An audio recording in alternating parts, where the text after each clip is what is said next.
Mistletoe, a Christmas Story by Tad Hills. Mistletoe greets the chilly morning. Snow is falling.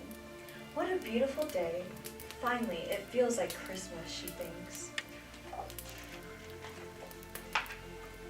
By the time she gets to Norwell's house, the snow is almost up to her knees. "Norwell, come out! It's snowing," Mistletoe calls. Norwell watches Mistletoe. "It sure looks cold out there," Norwell says to himself. "Too cold for this elephant."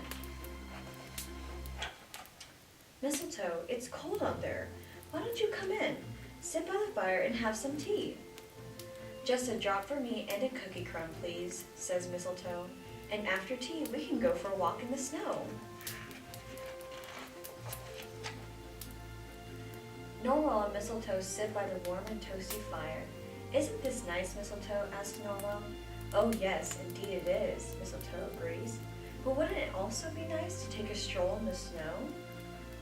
Later, Mistletoe helps Norwell decorate his tree. "After we top it off with a star, can we go out and catch snowflakes on our tongues?" says Mistletoe. I don't know." Norwell walks to the window. He watches the snow fall. "Brr," he says. "It looks even colder out there now, Mistletoe. I think I'll stay home where it's cozy." So Mistletoe puts on her hat, coat, scarf, and mittens and sets out on her walk home. She soon finds herself in a field of snow. As evening approaches, the world turns blue.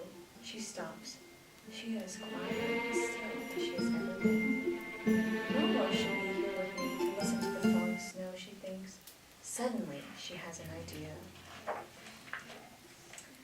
Mistletoe cannot get home fast enough.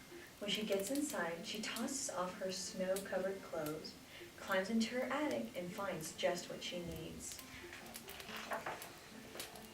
She gathers her yarn, settles in with her knitting needles, and gets to work. "You can never have too much yarn," she says to herself.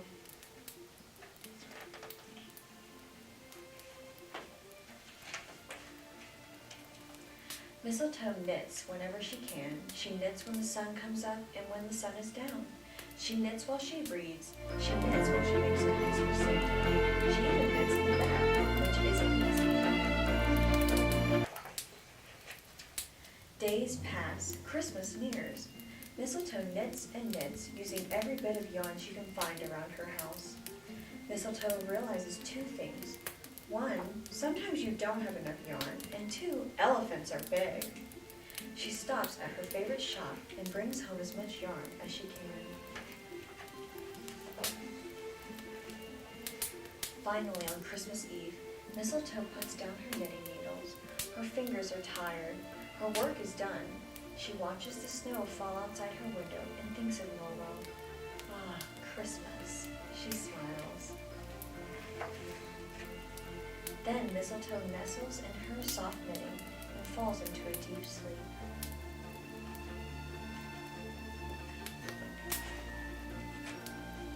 The next morning, Mistletoe opens her eyes as the sun fills her living room. Christmas is here! The cookies are gone and beautifully wrapped gifts have been left under the tree. "Thank you, Santa," she calls up the chimney. "Merry Christmas!" Opening her presents will have to wait though, because Mistletoe has other plans. First, she puts on her Christmas dress. Then she carefully folds the gift she has made for Norwell, adds a ribbon, and squeezes the gift through the front door.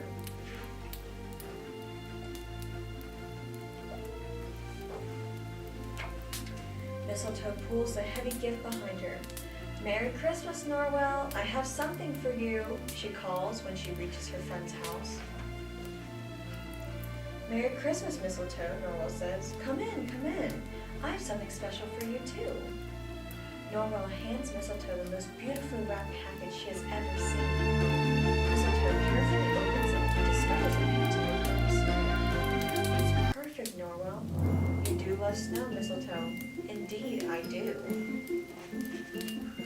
When it's Norwell's turn to open his gift, Mistletoe asks, "Do you know what it is, Norwell?" "I don't know what it is, but I love it." "Oh, Mistletoe, it is so colorful and soft," Norwell exclaims. "It will keep you toasty and warm," Mistletoe tells Norwell. "Outside in the snow."